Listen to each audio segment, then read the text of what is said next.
e disse o seguinte: não, eu não vou responder pontualmente, eu quero falar de política, porque é bom falar de política. Ele falou assim, acho que naquela simplicidade. O Lula, ele conseguiu. Foi a melhor coisa que eu ouvi na noite. Eu ouvi muito, 3 horas e meia ouvindo coisas, mas essa frase, para mim, foi decisiva. Vamos falar de política porque é bom falar de política. Estamos aqui no sábado de manhã, em Salvador, essa cidade fantástica, discutindo política, agora pela manhã, o que é uma coisa fantástica.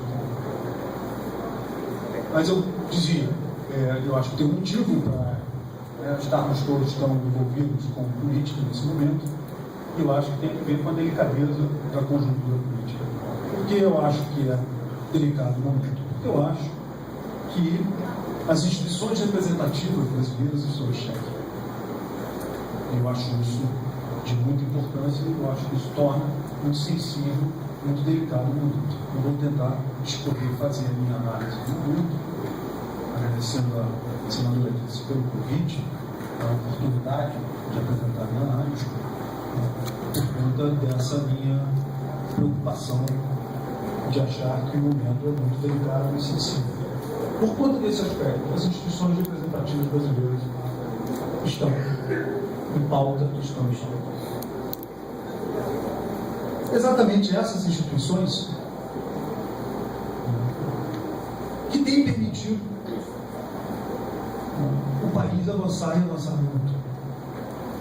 Essas instituições representativas, as instituições representativas democráticas baseadas no voto, e no voto que autoriza os partidos a governarem pela população. Esse mecanismo do voto é um mecanismo revolucionário. Quando ele opera, e opera ao longo do tempo, ele produz transformações revolucionárias na sociedade. E eu acho que esse mecanismo está em xeque e a gente precisa discutir direitinho as capacidades e o potencial desse mecanismo em articulação com outras formas de manifestação e participação política. E a minha percepção, como analista, é a de que esse mecanismo praticado no país, o voto popular, elegendo governantes e seus representantes, tem produzido transformações significativas na sociedade brasileira. Eu comecei a vida política na década de 80, comecei a vida adulta na década de 80.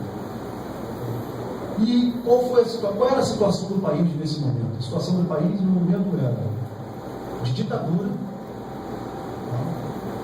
porque eu não vou nem falar da quantidade de pessoas assassinadas, perseguidas, mortas, torturadas, eu não vou mencionar esse aspecto trágico, permanente, que está sendo enfrentado hoje em dia pelo governo, finalmente, nem vou mencionar isso, mas se vivia uma ditadura, liberdade de manifestação, expressão, organização, opinião, não existia. Era restrita essa liberdade. Uma economia em frangalhos. A gente vivia recessão, depressão, crise cambial, crise da dívida externa, dependência externa, hiperinflação. Do ponto de vista econômico. Do ponto de vista social, pobreza crescente, desigualdade profunda e crescente. Saúde e educação, anátemas. Coisas para rir. Esse é o cenário. Quando eu comecei a me interessar por política, comecei a minha vida adulta. A democracia significava muito. Resgatar a capacidade de escolher governantes através do voto era, além de um valor em si, também entendido como um meio através do qual diversas modificações nesses vários aspectos vão ser conquistadas. E foram. De fato, foram conquistadas. Por quê? Porque hoje a gente vive uma democracia plena, liberdade de manifestação, expressão, opinião, organização, participação. Segundo, a gente tem uma economia que cresce, não tem recessão há muito tempo.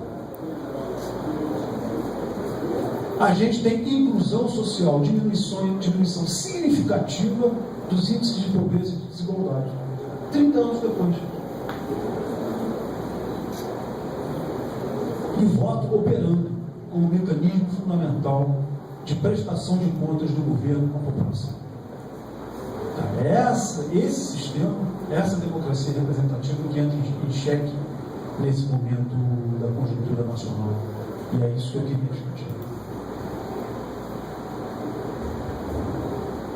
A minha posição é de que esse mecanismo tem sido subestimado na sua capacidade de produzir mudanças. Esse instrumento, para mim, é um instrumento legítimo de autorização de quem quer que seja para mudar o Brasil. É a minha percepção. Não é o único instrumento político importante, mas é um instrumento fundamental de autorização de quem quer que seja para mudar o Brasil. Então, desculpem quem quer que seja que esteja pensando em outras coisas, mas esse cartaz, desculpem o transtorno, estou mudando o Brasil, para mim é um cartaz complicado. Para mim é um cartaz complicado. Eu vou impor em você um transtorno porque eu vou mudar o Brasil, mas quem disse que eu estou autorizando e transferindo a minha soberania para você mudar o Brasil? Então, esse cartaz ele é ao mesmo tempo autocrítico, porque desculpem o transtorno, é autocrítico, né? E também triunfalista. Vou mudar o Brasil. Como assim? Você pode ir para cá, pode ir para lá, pode ir para lá. Não discutir. Não negociei. Que é a palavra básica da política, porque eu não entendo política sem negociação. Não entendo. Política é negociar. Com o outro, com o diferente, com quem tem visões e interesses distintos dos meus. Isso é política. Estabelecer acordos, trocar. Então, eu também não entendo o que é uma nova maneira de fazer política. Também não entendo isso. Não consigo entender. Não sei o que é isso. Não compro. Eu não compro. Porque eu não vi. Eu não vi. Hã? Você compra, você aceita, se você sabe o que é. Você não sabe o que é.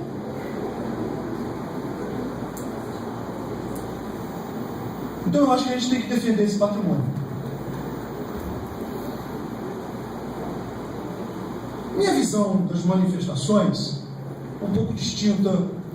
Walter fez uma narrativa de dentro, mas eu um pouco por fora. Vi outras coisas eu queria expor para todos vocês e compartilhar, debater, discordar, me aproximar, observar quem afinal de contas está se aproximando mais, está mais verossímil. Minha percepção é que tem um ponto fundamental, uma novidade trazida à tona na agenda política brasileira do movimento Passe Livre, que é a questão da mobilidade urbana. Isso é inegável, uma novidade no cenário político brasileiro fantástica. Tem um potencial muito legal.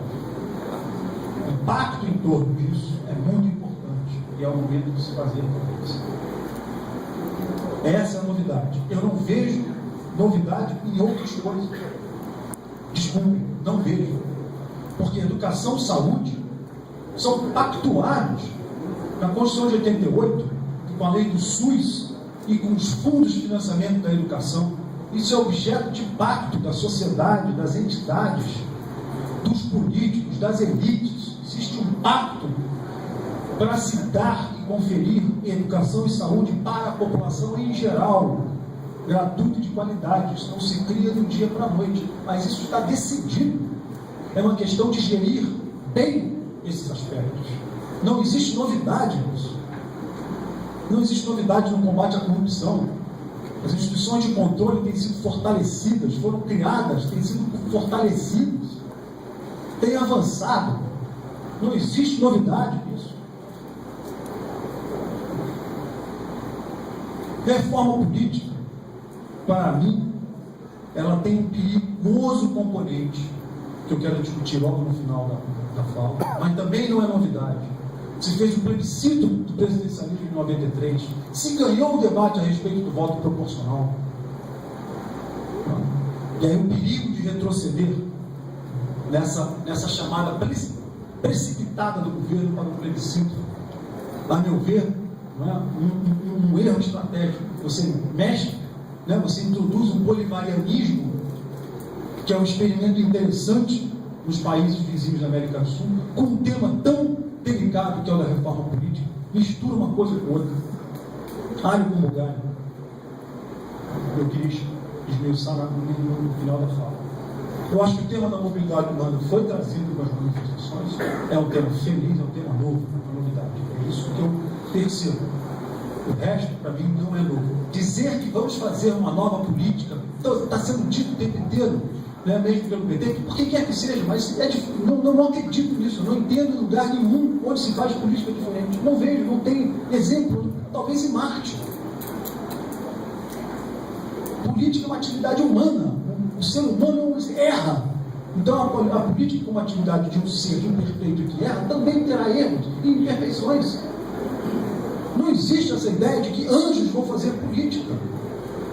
Comprar isso, não é comprar algo que não vai se fornecer. O produto não vai chegar. Pode chegar algo muito pior.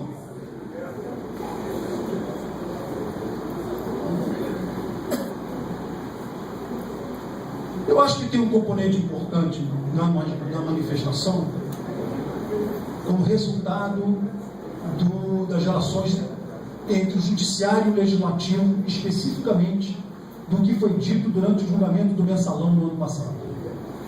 Aquilo que estava apenas nas mentes das pessoas de uma maneira pudorada, né, de alguma maneira travada, está sendo dito de maneira despudorada, explicitada.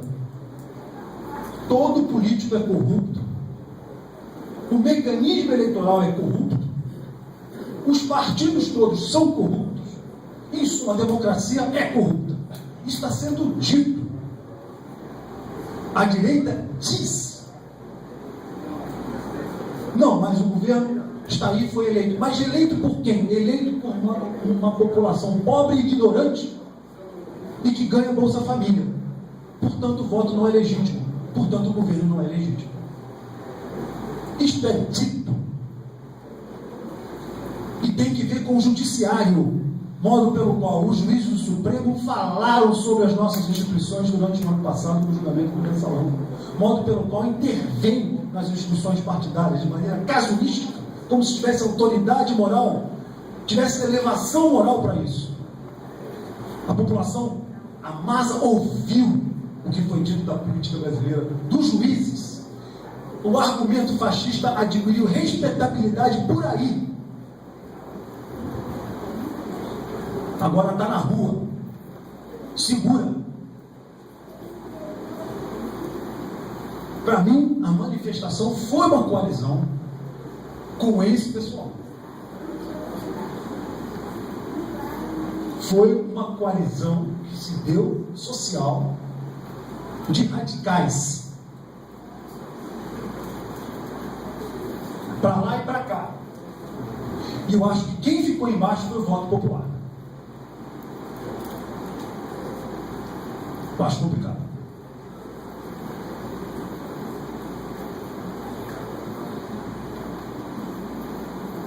Eu acho que tem um caldo de cultura autoritária no Brasil hoje em dia. Acho que os partidos precisam reagir a isso. Precisam rearticular os movimentos sociais. Precisam lutar pelas conquistas da democracia. Precisam afirmar os avanços feitos através do voto ao longo desse tempo. Sem isso fica complicado, porque fica um endeusamento da manifestação e do movimento. Como se os partidos não estivessem contribuindo para o avanço do país. A resposta do governo, do meu ponto de vista, foi estapafúrdia. Propor reforma política. Se tem um problema de inclusão, Como é que se propõe uma reforma política? Um plebiscito. Primeiro, de escolher de uma maneira tão apaixonada. Vai para um plebiscito, vai tomar uma decisão política, delibera. Eu sou otimista em relação à deliberação, a capacidade da população, o seu conjunto, deliberar. Mas para deliberar, precisa ponderar, ouvir argumentos contrários, consultar os seus valores, a sua história e tomar a sua decisão. Como é que vai fazer um plebiscito a respeito das instituições de um tema tão delicado, tão complexo? E, de novo, eu não acho que a população não possa fazer escolhas a esse respeito, desde que deliberada. Mas como é que vai deliberar? Em poucos dias e depois, num clima de tanto ódio, num clima de raiva. Vai deliberar o quê? Vai raciocinar o quê? Estapafúrdio. Propor um plebiscito sobre esse tema. E segundo, propor um plebiscito incluindo entre as opções, propondo inclusive a Constituição de 88, é uma Constituição fantástica. Que constituinte exclusivo? Essa Constituição de 88 é uma Constituição fantástica, que permite mudanças, é flexível, tem permitido. Constituinte exclusivo foi feito, eu acho, um experimento importante em países vizinhos, naquele contexto histórico, de exclusão histórica da população indígena na Bolívia, no Equador, Venezuela. O Brasil é diferente. Cada país tem o seu processo histórico. A Constituição de 88 é uma Constituição constituinte inclusiva. Bom, mas faz um plebiscito, mas puxa entre os pontos o sistema eleitoral e introduz como alternativa o sistema majoritário.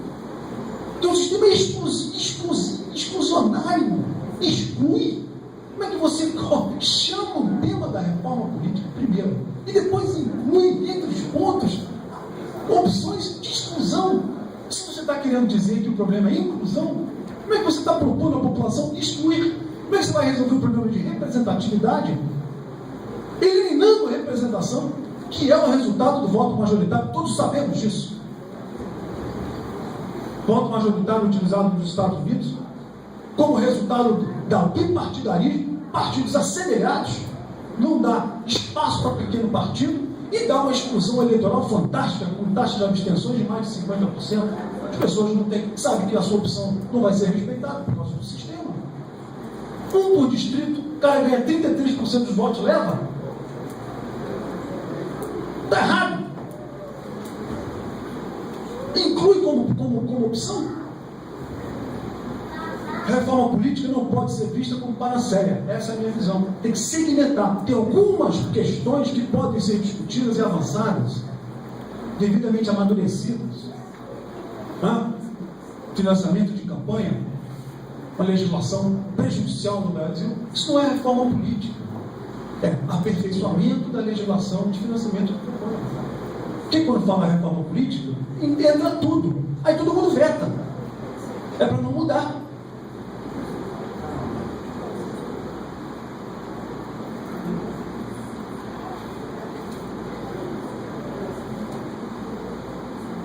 Possíveis aperfeiçoamentos, para não dizer que não falei de flores. Possíveis aperfeiçoamentos das instituições políticas. Segmentar. Financiamento. Público exclusivo? Possível. Misto público-privado, definitivamente não permitir que empresas façam doações. E estabelecer limites para doação. E fortalecer os mecanismos de fiscalização e de punição. Ponto. Minha percepção. Não tem segredo, não tem fórmula mágica. E depois é lidar com as coisas da vida, com o erro, com a imperfeição. Ponto 2. Voto proporcional. Coligações. É um problema. Você vota no partido X, acaba elegendo parlamentares do partido Y. Tira as coligações. Tá bom, mas aí os pequenos partidos ficam prejudicados. Evidentemente, o sistema brasileiro, o quociente eleitoral é cláusula de exclusão. Vamos mudar o mecanismo de distribuição de cadeiras através do proporcional. Põe ali o divisor DONT o tempo inteiro. Faz uma troca com os pequenos partidos. Monta uma coalizão no Congresso e aprova. Aperfeiçoa o proporcional, muda a legislação, mas não a panaceia, a reforma política, porque